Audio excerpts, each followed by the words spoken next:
السلام علیکم friends, welcome to کتاب نگری یوٹیوب چینل۔ کتابوں کی خوبصورت نگری میں خوش آمدید۔ میں ہوں مغیرہ کاشف اور آج آپ کے لیے لے کر آئی ہوں جنت زیب کے قلم سے تحریر کردہ ناول لافانی عشق کی ایپیسوڈ 35۔ ایپیسوڈ کو سٹارٹ کریں گے، لیکن اس سے پہلے ویڈیو کو لائک کر دیں، چینل سبسکرائب کر دیں اور بیل آئیکن ضرور کلک کر دیجیے۔ تو چلیں شروع کرتے ہیں۔ اینی پرابلم میجر ہاتھ؟ اپنی بات کے جواب پر اس کے چہرے پر ابھرنے والے تاثرات پر کرنل وہاب بیگ نے استفسار کیا، جس پر وہ فوراً الرٹ ہوا۔ نو سر۔ تو پھر یہ پریشان کس بات کی؟ اگر کوئی مسئلہ ہے تو بتا سکتے ہو۔ نو سر، کوئی مسئلہ نہیں، آپ بتائیں۔ اس کے پر اعتماد جواب پر کرنل وہاب بیگ نے سر ہلایا اور اس کے ساتھ ساتھ کیپٹن فرید اور لیفٹیننٹ اطہر کو بھی مزید ڈیٹیلز بتانے لگے۔ جیسا کہ آپ تینوں جانتے ہیں کہ اس آپریشن کو کمپلیٹ کرنے کے لیے ایس ایس جی کی ٹیم کو ہائر کیا گیا ہے، جس کے کمانڈر میجر ہاتھ ہوں گے، اور ان کی مدد کے لیے کیپٹن فرید اور لیفٹیننٹ اطہر اپنی اپنی ٹیم کے ساتھ شانہ بشانہ رہیں گے، اور اگر مزید مدد کی ضرورت ہوئی تو تیسری ٹیم کو بھی وہاں پر بھیج دیا جائے گا، لیکن مجھے امید ہے کہ اس کی ضرورت پیش نہیں آئے گی، اور آپ تینوں مل کر بہت جلد یہ آپریشن خیر اسلوبی سے فتح یابی کے ساتھ مکمل کر لیں گے انشاءاللہ سر۔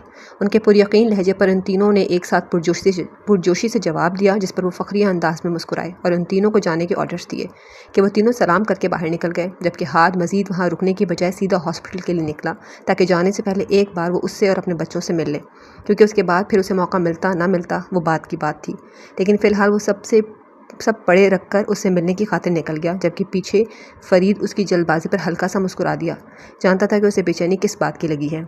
ہاسپٹل پہنچتے ہوئے اسے تقریباً رات کے 3 بج گئے تھے۔ پورا ہسپتال سنسان اور ہر طرف خاموشی چھائی تھی، مگر اسے اس سب سے مطلب کب تھا؟ وہ تو بنا یہاں وہاں دیکھے سیدھا وہاں آیا تھا جہاں وہ اور اس کے 2 ننھے مہمان اسی کا انتظار فرما رہے تھے۔ کمرے کے باہر پہنچ کر اس نے ایک گہرا سانس بھرا اور ہینڈل گھمایا، جس سے وہ دروازہ کلک کی آواز کے ساتھ کھلا اور وہ اندر آیا، جہاں سامنے ہی اس کی متاع جان بیڈ پر اس کی اولاد کو اپنے ساتھ سلائے کروٹ کے بل سو رہی تھی۔ یہ منظر اس قدر مکمل اور خوبصورت تھا کہ اس کے انابی لبوں پر ایک گہری مسکراہٹ اور آنکھوں میں نمکین پانی اترا۔ اب تک وہ صرف بیٹا، بھائی اور شوہر تھا، مگر آج اس کی متاع جان نے اسے باپ کے عہدے پر بھی فائز کر دیا تھا۔ اس عہدے پر فائز تو اسی دن ہو گیا تھا جس دن اس نے یہ خوشی کی خبر سنی، مگر آج کی رات ان سبھی راتوں سے کہیں ہی زیادہ خوبصورت اور انمول تھی۔ ہاتھ سلطان کی زندگی میں آخر آج اس کی پرنسس، جس کو گود میں اٹھانے کے لیے اس کا دل پچھلے 9 ماہ سے بےتاب تھا، آج وہ رات آ ہی گئی تھی۔ اس میں اور اس کی پرنسس میں محض چند قدموں کا فاصلہ تھا، جن کو طے کرتے ہوئے اسے ایسا محسوس ہو رہا تھا جس سے نہ جانے کتنا لمبا راستہ ہو۔ ایک عجیب خوشی اور احساس تھا جس نے اس کو خوش اور غمگین دونوں کر دیا تھا۔ وہیں کھڑے کتنی ہی دیر وہ اس خوبصورت منظر کو مسکراتی نظروں سے دیکھتا رہا، اور پھر کئی لمحے گزرنے کے بعد قدموں کی دھیمی مگر مضبوط چال چلے ان کے قریب آیا، جب سب سے پہلی نظر اپنی جان عزیز بیٹی پر ہی پڑی، جو آئرہ کے بالکل ساتھ لگے سو رہی تھی، جبکہ اس کے ساتھ اس کا بیٹا تھا جس کے اوپر آئرہ نے ہاتھ رکھا ہوا تھا تاکہ وہ گرے نہ۔ وہیں اس کی موجودگی کا احساس تھا کہ آئرہ کی نیند بھی فوراً ٹوٹی اور آنکھیں کھول وہ اس کی طرف دیکھنے لگی، جس کو دیکھتے ہی اس کی اداس آنکھیں فوراً روشن ہوئیں، جبکہ ہونٹوں پر مسکراہٹ بھی خود بخود رنگی کہ وہ جلدی مگر دھیان کے ساتھ اٹھ کر بیٹھی اور اس کی طرف دیکھنے لگی، جس کے چہرے پر بے انتہا خوشی کے ساتھ ساتھ آنکھوں میں نمی بھی تھی۔ اس کی حالت کو سمجھتے ہوئے آئرہ خود ہی احتیاط کے ساتھ اٹھی اور اس کے پاس آئے بیٹے کی بجائے ارحا کو ہاتھ احتیاط سے اٹھا کر اس کے سامنے کیا، جیسے کچھ توقف کے بعد ہاتھ نے گھبراتے ہوئے اپنی گود میں اٹھایا۔ شکر الحمدللہ۔ ایک وہی خوشی اور احساس تھا جو اپنی بیٹی کو گود میں اٹھائے اسے ہوا، جس کے زیر اثر اس کے منہ سے خود بخود خدا کا شکر ادا ہوا۔ اس نے جھک کر پہلا عقیدت اور شفقت بھرا بوسہ اپنی جان عزیز بیٹی کی چھوٹی سی پیشانی پر دیا، جو اس کی شیف کی ہلکی سی چبھن پر ماتھے پر لاتعداد شکنوں کا جال بن کر کسمسائی اور پھر سو گئی۔ یا اللہ، تیرا شکر ہے جو تو نے مجھے یہ انمول اور خوشی بھرے لمحات نصیب فرمائے، اور شکریہ نور ہاتھ آپ کا۔ میں خدا کے بعد شکر گزار ہوں آپ کا۔ آج آپ نے نہ صرف مجھے باپ کے عہدے پر فائز کیا ہے، بلکہ مجھے میری زندگی کی سب سے انمول اور بڑی خوشی سے بھی نواز دیا ہے۔ خدا کا شکر گزار ہونے کے بعد اپنی بیٹی اور پھر اس کا ماتھا بھی اسی خوشی اور شکر سے چوما کہ آئرہ کی آنکھیں خود بھی اس خوشی اور شکر دونوں سے نم ہوئیں۔ آپ ٹھیک ہیں؟ بہت ستایا نا ان دونوں نے آپ کو؟ اس کے سوال پر وہ مسکراتے ہوئے سر نہ میں ہلا گئی۔ آخر اس کی ہر تکلیف، ہر اداسی تو اسے دیکھ کر ہی ختم ہو گئی تھی، تو پھر بھلا کیسے ہاں کرتی؟ جبکہ ہاتھ نے مسکراتے ہوئے ارحا کو اس کی گود میں دیا اور پھر اپنے بیٹے کی طرف دیکھا، جو خود بھی بہن کی طرح ہی سکون سے سو رہا تھا۔ اس کی پرسکون نیند پر مسکراتے ہوئے ہاتھ نے اسے بھی گود پہ اٹھایا اور بالکل اسی طرح اس کی پیشانی بھی چومی کہ اس نے بھی بالکل بہن کی طرح ہی منہ بنایا۔ وہ دنوں بالکل ہاتھ کی طرح تھے، وہی بال، وہی ناک، وہی ہونٹ اور وہی غصہ۔ ان میں آئرہ کا الف بھی موجود نہیں تھا، بلکہ وہ دونوں بالکل اپنے باپ کی کاربن کاپی بن کر اس دنیا میں آئے تھے، جیسے وہ دونوں نہیں بلکہ باپ سمیت تینوں ترواں ہوں۔ اپنی اولاد کو جی بھر کر پیار کرنے کے بعد اس نے اپنے بیٹے کو بائیں بازو میں اٹھایا اور داہنا بازو آئرہ کے گرد رکھ کر قریب ہی موجود صوفے پر آ کر بیٹھا۔ آئرہ کی ڈیلیوری نارمل تھی، اس لیے اسے چلنے پھرنے میں زیادہ مشکل یا تکلیف کا سامنا نہیں ہو رہا تھا۔ آئرہ کی گود سے ارحا کو بھی اپنی گود میں اٹھائے وہ کبھی اپنے بیٹے کو پیار کرتا تو کبھی ارحا کو۔ اس کے چہرے اور انداز میں ایک الگ ہی خوشی تھی جو اس کے انگ انگ سے پھوٹتی محسوس ہو رہی تھی۔ ارحا کا نام آپ پہلے رکھ چکے تھے، اس لیے اس کا نام بابا نے ایان رکھا ہے۔ جانتا ہوں، بابا نے بتا دیا تھا مجھے۔ آپ کو پسند آیا نام؟ اس کی طرف محبت اور مسکراتی نگاہوں سے دیکھتے ہوئے جواب کے ساتھ سوال بھی کیا گیا، جس پر وہ صرف مسکرائی اور سر ہاں میں ہلایا کہ وہ خود بھی مسکرایا اور ایان کو دوبارہ اس کی گود میں پکڑائے اپنی پینٹ کی پاکٹ میں سے ایک نیلی مخملی ڈبیا باہر نکال کر اسے کھولنے کا اشارہ کیا، جس نے اس کے اشاروں کو سمجھتے ہوئے بائیں ہاتھ سے ڈبی کھولی، جس میں بہت ہی خوبصورت سے 4 چاندی کے بریسلٹ موجود تھے۔ 2 بریسلٹس کے اوپر نگ لگے تھے، جبکہ باقی 2 بالکل سادے، مگر ان چاروں کے نیچے چین کے ساتھ ایک ایک ٹکڑا جڑا ہوا تھا، جس کی سمجھ فی الحال آئرہ کو نہ آئی۔ لیکن جیسے ہی ہاتھ نے پہلا بریسلٹ اس کی نازک کلائی میں اور باقی 2 ایان اور ارہا کی ننھی کلائی میں پہنائے تو اسے کچھ سمجھ آئی۔ ان تینوں کو خود باری باری بریسلٹ پہنانے کے بعد اس نے آئرہ کے سامنے اپنی کلائی کی کہ آئرہ نے بھی بالکل اسی کی طرح چوتھا بریسلٹ اس کی کلائی میں پہنایا، جس کے بعد ہاتھ نے چاروں کی کلائیوں کو ایک ساتھ کر کے بریسلٹ ٹچ کیے تو 4 ٹکڑے آپس میں ملنے پر ایک خوبصورت سا چاند بنا جو مکمل ہونے پر چمکنے لگا، جس کو دیکھ آئرہ حیران کے ساتھ خوش بھی ہوئی، کیونکہ وہ الگ ہونے پر نہ صرف ادھورا تھا بلکہ اس کی چمک بھی بالکل مان تھی۔ لیکن جیسے ہی 4 حصے آپس میں جڑے ویسے ہی وہ مکمل ہونے کے ساتھ آب و تاب سے چمکنے بھی لگ گیا۔ یہ پھر کتنا پرکشش ہے ہاتھ، اور اس بات کی گواہی بھی کہ کسی ایک کی بھی کمی پر بھی یہ بالکل ادھورا ہو جائے گا، مطلب اس کی خوبصورتی اور چمک ہم چاروں کے ایک ساتھ ہونے سے ہے، ارہا کے ایک ساتھ ہونے سے۔ کبھی بریسلٹ تو کبھی اس کی طرف دیکھتی وہ بے حد خوش ہوتے ہوئے بولی، جس پر وہ مسکرایا اور بنا کچھ کہے ایان کو بھی اپنی گود میں لیے اٹھا اور جا کر ان دونوں کو احتیاط کے ساتھ بیڈ پر لٹائے واپس اس کے پاس آ کر بیٹھا، جو مسکراتی نگاہوں سے اسی کو دیکھ رہی تھی۔ آئرہ کا چہرہ کچھ زردی مائل تھا، دائیں ہاتھ میں کینولا لگا تھا جو اس بات کی گواہی تھا کہ اسے ڈرپ لگی تھی، جبکہ انداز میں کچھ نقاہت اور کمزوری بھی موجود تھی، جس پر ہاتھ کچھ فکر مند ہوا اور اس کے دونوں ہاتھ اپنے ہاتھوں میں پکڑ کر اس کے چہرے پر لہراتی لٹوں کو اپنی انگلی کے پوروں سے کان کے پیچھے اڑسنے لگا۔ آپ ٹھیک ہیں؟ بڑی ہی محبت اور فکر مند نگاہوں سے پوچھا گیا۔ آپ کے آنے سے پہلے تک اداس تھی مگر اب ٹھیک ہوں۔ سادہ سا جواب تھا، مگر اس جواب میں جھلکتی محبت پر ہاتھ دل و جان سے ضرور قربان ہوا۔ ایک تو آج وہ پہلے ہی حد سے زیادہ خوش تھا اور اوپر سے اس کے متاع جان کی باتیں اس کا بس نہیں چل رہا تھا، ورنہ آج خوشی میں اسے اپنی جان تحفے میں دے دیتا۔ کئی لمحے یوں ہی اسے مسکراتی نگاہوں سے دیکھنے کے بعد وہ دوبارہ اٹھا اور اسے بھی اپنے ساتھ کھڑا کیا، احتیاط سے چلتا ہوا روم کی کھڑکی کے پاس آیا جو کھلی ہوئی تھی، جبکہ آئرہ کو اس بار بھی سمجھ نہ آئی کہ وہ یہاں کیوں لایا ہے۔ آپ کو آسمان پر چمکتا 14ویں کا چاند دیکھنا پسند ہے نا؟ ایک نظر اسے اور پھر آسمان پر روشن چاند کو اپنی ہیزل گرے آنکھوں سے دیکھ وہ نرمی سے بولا کہ آئرہ نے اس پر سے نگاہیں ہٹا کر کھڑکی کے پار آسمان کی طرف دیکھا، جہاں 14ویں کا چاند پوری آب و تاب سے بادلوں کی اوٹ میں چمکتا بہت ہی خوبصورت لگ رہا تھا۔ چاند کو دیکھ اس کی آنکھوں کے ساتھ ساتھ ہونٹوں پر بھی دھیمی مسکراہٹ پھیلی۔ یہ چاند تو میرے کئی رازوں کا رازدار ہے۔ نظریں چاند پر ہی ٹکائے وہ ہلکی سی مسکان کے ساتھ بولی کہ ہاتھ نے جان لٹاتی نگاہوں کا مرکز اس کے منموہنے چہرے کو بنایا۔ آپ جانتے ہیں ہاتھ، شادی سے پہلے میں روز رات کو ٹیرس پر بیٹھ کر اس چاند سے آپ کے بارے میں نہ جانے کتنی باتیں کیا کرتی تھی۔ نظریں چاند سے ہٹا کر اس پر ٹکائی گئیں، لیکن جب سے آپ مل گئے ہیں تب سے آئرہ نے اپنا رازدار آپ کو بنا لیا ہے۔ اب میری زندگی کا ہر پہلو آپ سے شروع ہو کر آپ پر ختم ہو جاتا ہے۔ بولتے ہوئے اس نے ہاتھ اس کے چہرے پر رکھا۔ آپ آئرہ کی زندگی کا وہ قیمتی حصہ ہیں ہاتھ، جس کے بغیر آئرہ کی زندگی بالکل ادھوری ہے۔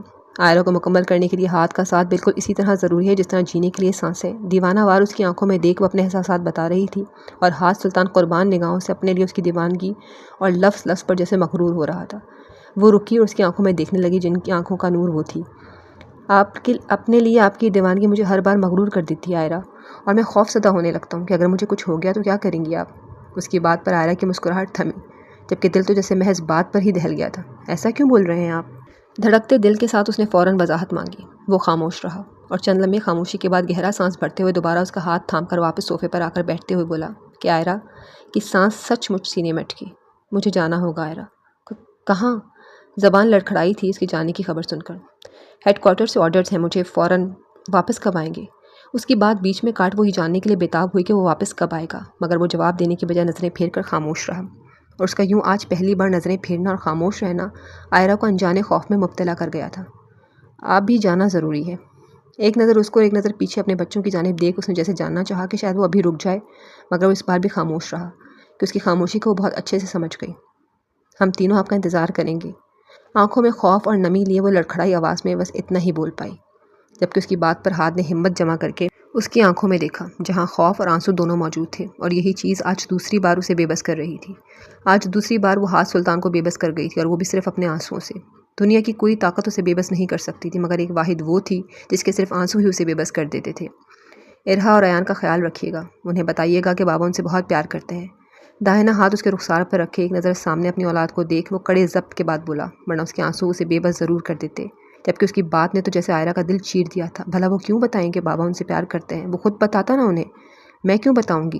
آپ ہوں گے نا ساتھ، خود بتائیے گا۔ چہرے پر تکلیف کے تاثرات لیے وہ ٹھہر ٹھہر کر بولی کہ ہاتھ آسودگی سے مسکرا دیا اور ایک بار پھر اس کو چھوڑ اپنی جیکٹ کی اندر والی پاکٹ میں سے ایک کاغذ اس کے سامنے کیا جسے وہ ناسمجھی سے دیکھنے لگی۔ میرے جانے کے بعد یہ خط پڑھیے گا، اس میں وہ سب موجود ہے جو میں آپ سے کہنا چاہتا تھا۔ خط اس کے ہاتھ میں رکھے وہ نرم لہجے میں بولا، جبکہ وہ کچھ اس کی باتوں اور کچھ خط کو دیکھ ضبط کے باوجود رونے لگی۔ روئے مت، میرا دل مت دکھائے نور ہاتھ۔ بڑی ہی محبت بھرے انداز میں اس کا چہرہ ہاتھوں کے پیالے میں بھرے وہ التجا کرنے لگا، مگر وہ تو جیسے اس کی التجا پر مزید روانی سے رونے لگی۔ اس کا خود سے دور جانا، اور وہ بھی نہ جانے کتنی دیر کے لیے، اس سوچ نے ہی اسے تکلیف میں مبتلا کر دیا تھا، اور رہی صحیح کثر اس کی باتیں پوری کر چکی تھی۔ پھر بھلا وہ کیسے صبر کرتی؟ نور ہاتھ یوں رو کر مجھے کمزور تو مت کریں یار، آپ تو ہاتھ سلطان کی طاقت ہیں، پھر بھلا کیوں ان قیمتی موتیوں کو بے مول کر کے مجھے کمزور کر رہی ہیں؟ آپ مجھے اتنا تو بتا دیں کہ آپ واپس کب آئیں گے؟ آنسو بھری نگاہوں کے ساتھ وہ صرف اتنا ہی جاننے کو فریاد کرنے لگی، جبکہ یہی بات تو وہ نہیں جانتا تھا کہ کب واپس آئے گا، یا پھر آئے گا بھی کہ نہیں، تو بھلا کیسے اسے جھوٹی امید دلا کر چلا جاتا۔ خدا نے چاہا تو انشاءاللہ فتح یاب ہو کر واپس آپ کے پاس لوٹوں گا، اور اگر ایسا ممکن نہیں ہوا تو انشاءاللہ شہید۔ ہاتھ، اس کی بات اس بار اس نے انتہائی قرب سے فوراً کاٹی، اور دونوں ہاتھ اس کے سینے پر رکھے فریادی نگاہوں کے ساتھ سر کو نام میں ہلا کر جیسے فریاد کرنے لگی کہ ایسا کچھ نہ بولیں، رونا بند کریں آئرہ۔ اس بار وہ ذرا سختی سے گویا ہوا، اور میری بات کان کھول کر سنیں۔ میرے جانے کے بعد آپ رو کر خود کو ہلکان نہیں کریں گی، بلکہ وعدہ کریں مجھ سے کہ اپنا اور ہمارے بچوں کا خیال بالکل اسی طرح رکھیں گے جس طرح ہم نے سوچا تھا۔ آپ کے بغیر میں کیسے؟ آئرہ کو مضبوط بنانے کے لیے ہاتھ کا وجود نہیں بلکہ صرف احساس ہی کافی ہے، اس لیے روئے مت۔ آپ اکیلی نہیں ہیں، بلکہ میں ہوں ہر لمحے میں آپ کے ساتھ۔ اور دیکھیں، میرے بعد آپ کے پاس جینے کے لیے وجہ ہماری اولاد ہے، جیسے خدا کے بعد میں آپ کے ایمان میں دے کر جا رہا ہوں۔ مجھے یقین ہے آپ ہمارے بچوں کا خیال بہت اچھے سے رکھیں گی، اور رہی بات میری تو… کچھ دیر ٹھہرنے کے بعد وہ پھر بولا، یاد رکھیں آپ کا عشق ہاتھ سلطان کی اس فانی دنیا میں وہ لافانی عشق ہے نور ہاتھ، جو اس کے مرنے کے بعد بھی تا قیامت قائم رہے گا۔ اس کے لہجے میں سختی کے ساتھ پر اعتمادی اور پختگی بھی تھی، مگر آئرہ یہ سب کہاں سننا چاہتی تھی، وہ تو بس یہ جاننا چاہتی تھی کہ وہ کب واپس آئے گا۔ لیکن ایک یہی جواب وہ نہیں دے رہا تھا، جس پر بے بس ہوتی وہ اس کے سینے پر سر رکھ کر شدت سے رونے لگی کہ ہاتھ نے آنکھیں بند کر کے خود پر کڑے ضبط کے پہرے بٹھائے۔ جب سے اس نے آرمی جوائن کی تھی، تب سے لے کر آج پہلی بار وہ کسی مشن پر جانے سے پہلے خود کو اتنا بے بس اور کمزور محسوس کر رہا تھا۔ نہ جانے کتنی دیر وہ یوں ہی اس کے سینے سے لگ کر روتے ہوئے ہلکان ہوتی رہی کہ وقت کا احساس کر ہاتھ کو خود ہی اسے خود سے دور کرنا پڑا۔ یہاں دیکھیں اور وعدہ کریں، آپ اپنا اور ہمارے بچوں کا بہت زیادہ خیال رکھیں گی، وعدہ کریں۔ کندھوں سے تھام کر اپنی طرف کیے اس نے وعدہ چاہا، مگر وہ تو جیسے بدحواس ہوئی۔ آئرہ وعدہ کریں۔ اس کی بدحواسی پر وہ دوبارہ اونچی آواز میں بولا کہ آئرہ نے روتے ہوئے ہاں کی بجائے صاف انکار کیا، جس پر وہ دھیما سا مسکرایا اور اٹھ اپنے بچوں کے پاس گیا۔ انہیں جی بھر کر پیار کرنے کے بعد واپس اس کے قریب آیا، جو آنکھوں میں التجا لیے اسے رک جانے کا کہہ رہی تھی۔ خدا نے چاہا تو انشاءاللہ دوبارہ ملاقات ہوگی، لیکن آپ اپنا خیال رکھیے گا، میرے اور ہمارے بچوں کی خاطر۔ اللہ کی امان میں۔ آخری بار اس کو اپنے سینے سے لگائے جی بھر کر محسوس کرنے کے بعد وہ پیچھے ہٹا اور ہلکی سی مسکان کے ساتھ ان تینوں کو اللہ کی امان میں دیے جانے کے لیے پلٹا، مگر اس کو جاتے دیکھ آئرہ کی دھڑکنیں جیسے بند ہوئیں۔ اسے یوں محسوس ہوا جیسے وہ اس سے دور جا رہا ہو، اور آج کے بعد وہ کبھی اسے نہ دیکھ پائے گی۔ وہیں ساکت نگاہوں سے کھڑی وہ اسے قدم قدم خود سے دور جاتا ہوا دیکھ رہی تھی، جو دروازے کے پاس جا کر رکا اور پلٹ کر آخری بار اس کی طرف دیکھا، جس کی آنکھوں میں صاف التجا تھی کہ وہ مت جائے، مگر وہ کمزور نہیں پڑ سکتا تھا، اس لیے ایک آخری نگاہ اس کے مکمل وجود پر ڈال کر دروازہ کھول کے باہر نکل گیا، جہاں باہری فرید کھڑا شاید اسی کا انتظار کر رہا تھا، جس کو دیکھ ہاتھ مزید وہاں رکے فرید کے ہمراہ وہاں سے نکلتا چلا گیا، جبکہ وہ وہیں صوفے پر گرنے کے انداز میں بیٹھی ہچکیوں سے رونے لگی۔ بھلا آج تو وہ نہ چاہتا، کتنا خوش تھی وہ کہ آج اس کی زندگی مکمل ہو گئی تھی، اپنی اولاد کو گود میں اٹھائے وہ کس قدر شکر گزار تھی اپنے رب کی، مگر اب آج ہی یہ دن وہ اس سنگ دل ایک بار پھر اسے اپنے ہجر کی آگ میں تنہا جلنے کے لیے چھوڑ گیا تھا، وہ بھی نہ جانے کتنی دیر تک۔ نہ جانے کتنی دیر وہ یوں ہی آنسو بہا کر خود کو ہلکان کرتی رہی کہ آنسو پہنچتے ہوئے اس کی نظر صوفے پر پڑے خط پر گئی، جس پر اس نے روتے ہوئے خط اٹھایا اور کھول کر پڑھنے لگی کہ نہ جانے ایسا کیا تھا جو وہ اسے بتانا چاہتا تھا۔ آئرہ۔ خط پر لکھے اپنے نام پر اس کا دل دھڑکا، بالکل اسی طرح جب اس کا نام پکارتا تھا۔ آپ جاننا چاہتی تھی نا کہ میں نے آپ کو انکار کیوں کیا تھا؟ کیونکہ تب آپ کو میں پسند نہیں تھی۔ اس کے دل نے فوراً جواب دیا، جس پر اس نے جلدی سے آنسو صاف کیا اور آگے پڑھنے لگی۔ ایسا نہیں ہے کہ آپ مجھے پسند نہیں تھی، بلکہ ایسا کچھ نہیں تھا، آپ مجھے کبھی ناپسند نہیں تھی۔ آئرہ کی آنکھوں میں الجھن در آئی، اگر وہ ناپسند نہیں تھی تو پھر انکار کیوں کیا تھا اس نے؟ آپ مجھے کبھی ناپسند نہیں تھی نور ہاتھ، بلکہ مجھے آپ تب سے پسند ہیں جب سے پہلی بار میں نے آپ کو 12 دسمبر 2016 میں 1:15 پر یونیورسٹی کی نماز گاہ میں نماز ظہر ادا کرتے ہوئے دیکھا تھا۔ آنکھوں میں الجھن کے ساتھ حیرت بھی چھائی۔ مطلب اسپیچ کمپٹیشن میں ہوئی ملاقات ان کی پہلی ملاقات نہیں تھی، کیونکہ آئرہ کو وہ دن اور وقت بہت اچھے سے یاد تھا، اور وہ دن دسمبر کا نہیں بلکہ اپریل کا تھا، 9 اپریل 2018 کا، جبکہ وہ 12 دسمبر 2016 کی بات کر رہا تھا۔ نیلے رنگ کے حجاب میں لپٹا آپ کا وہ پرنور چہرہ، ہونٹوں پر پہلی وہ سکون مسکراہٹ، اور دعا کے لیے اٹھے آپ کے وہ ہاتھ۔ جانتی ہیں وہ منظر اس قدر سحر انگیز تھا کہ ان لمحوں کے سحر سے آج تک ایک بھی پل کے لیے میں کبھی باہر نہیں آ سکا۔ ان لمحوں نے مجھ پر اس قدر سحر طاری کیا تھا کہ پہلی بار میری نگاہیں کسی منظر کو دیکھ کر ساکت ہوئی تھیں۔ میرا دل ان لمحوں میں پہلی بار شدت سے دھڑکا تھا، آئرہ، کہ میں سب بھول گیا، میں کہاں ہوں، کیا کرنے آیا تھا، سب بھول چکا تھا میں۔ یاد رہا تو صرف آپ کا وہ پرنور چہرہ۔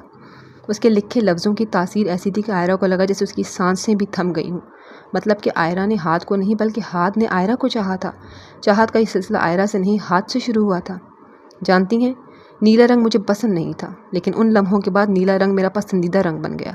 آپ میری آنکھوں کا نور اس لیے ہیں آئرہ، کیونکہ آپ کو دیکھ کر پہلی بار مجھے احساس ہوا تھا کہ کوئی ہے جو ہاتھ سلطان کو زیر کرنے کی صلاحیت رکھتا ہے۔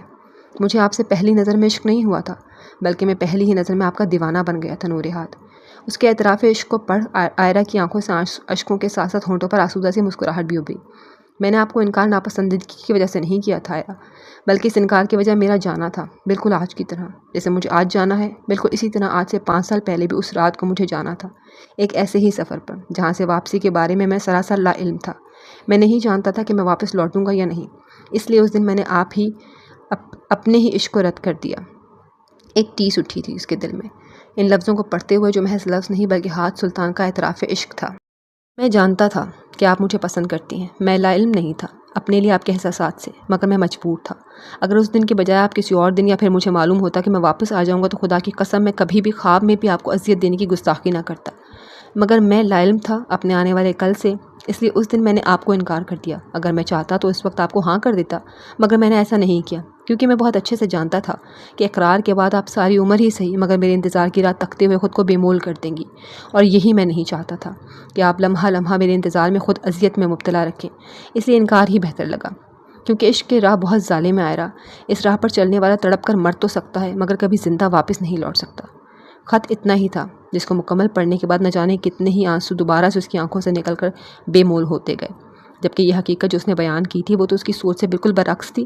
اس کے انکار کے بعد نہ جانے کون کون سے خیال اور سوچیں تھیں جو آئرہ نے سوچیں، مگر ایسا ویسا تو کچھ تھا ہی نہیں، بلکہ وہ انکار صرف اس کی خاطر کیا گیا تھا تاکہ اس کے پیچھے وہ اذیت میں مبتلا نہ رہے، مگر انجان تھا کہ وہ تو پھر بھی تل تل مرتی رہی، اور اب ایک بار پھر وہ اسی اذیت سے گزر رہی تھی۔ آج بھی تو وہ اسے اسی مراحل پر چھوڑ کر جا چکا تھا، مطلب کہ سچ میں اس کا عشق جتنا حسین اتنا ہی ظالم بھی تھا۔ کتنی ہی دیر وہ یوں ہی اس کے خط کو سینے سے لگا کر روتی رہی کہ ارہا کے رونے کی آواز پر ہوش میں آئی، اور خط بند کر کے آنسو صاف کرتی اٹھ کر اس کے قریب آئی، جو زور و شور سے ہاتھ پاؤں مارتے ہوئے رونے کے ساتھ ساتھ اپنی ہاتھوں کو منہ میں ڈال رہی تھی، مطلب کہ اسے بھوک لگی تھی۔ اس کی بھوک کا خیال کر آئرہ نے گہرا سانس بھرا اور وہیں بیڈ پر بیٹھ کر اسے گود میں اٹھائی فیڈ کروانے لگی، جو پیٹ بھرنے کے بعد ایک بار پھر پرسکون ہو کر اپنی ماں کی آغوش میں سو گئی، جبکہ اس کو سینے سے لگا آئرہ کے پاس سوائے صبر کرنے کے کوئی حل باقی نہ تھا۔ اس لیے اسے دل میں بس اللہ سے اس کی سلامتی کی دعائیں کرتی ارہا کے بعد ایان کو بھی فیڈ کروانے لگی، کیونکہ اس کے بعد وہ بھی اٹھ چکا تھا۔ اگلے دن شام سے پہلے ہی آئرہ کو ڈسچارج مل جانے پر گھر چلی گئی تھی، جہاں ارہا اور ایان کے ساتھ اس کا استقبال بہت زور و شور سے کیا گیا۔ ارہا اور ایان کی آمد پر سلطان مینشن میں جیسے عید کا سما چھایا تھا، ہر کوئی ان دو ننھے مہمانوں کو بہت زیادہ پیار کر رہے تھے، یہاں تک کہ آئرہ کے پاس وہ دونوں صرف رات کو سونے کے لیے یا پھر بھوک لگنے پر ہی آتے تھے، ورنہ سارا دن یا تو وہ دونوں ناز، منت اور دامیر سلطان کے پاس رہتے یا پھر رات میں اپنی چاچیوں کی گود میں۔ ان سب کا لاڈ پیار دیکھ کر آئرہ بظاہر تو خوش تھی، مگر ایک خلش اور اداسی سی ہو گئی تھی۔ اس کی زندگی بے شک اپنے بچوں کی موجودگی میں کچھ پل کے لیے ان دونوں میں مصروف ہو جاتی تھی، مگر اس کے باوجود جو کسک اور ادھورا پن ہاتھ کی موجودگی میں پورا ہونا تھا وہ تو نامکمل ہی تھا۔ وہ ہنستی مسکراتی سب سے باتیں کر کے اپنا وقت تو گزار لیتی تھی، لیکن رات کی خاموشی میں اسے اپنی یہ تنہائی بہت شدت سے محسوس ہوتی۔ وہ کہتے ہیں نا کہ جب آپ ہر لمحے کسی کے ساتھ کے عادی بن جائیں تو اس شخص سے چند لمحوں کی دوری بھی کئی سالوں پر کے برابر لگتی ہے۔ یہی وجہ تھی کہ بس وہ دعائیں اور انتظار میں اپنا ایک ایک لمحہ کاٹ رہی تھی، لیکن جانے یہ انتظار عارضی تھا یا پھر طویل، یہ تو وقت ہی بتانے والا تھا۔ جی فرینڈز، تو یہاں پر اختتام پذیر ہوتی ہے ایپیسوڈ۔ آپ کو کیسی لگی ہمیں کمنٹس میں ضرور بتائیے گا۔ اگلی ایپیسوڈ تک اپنا خیال رکھیے گا۔ اللہ حافظ۔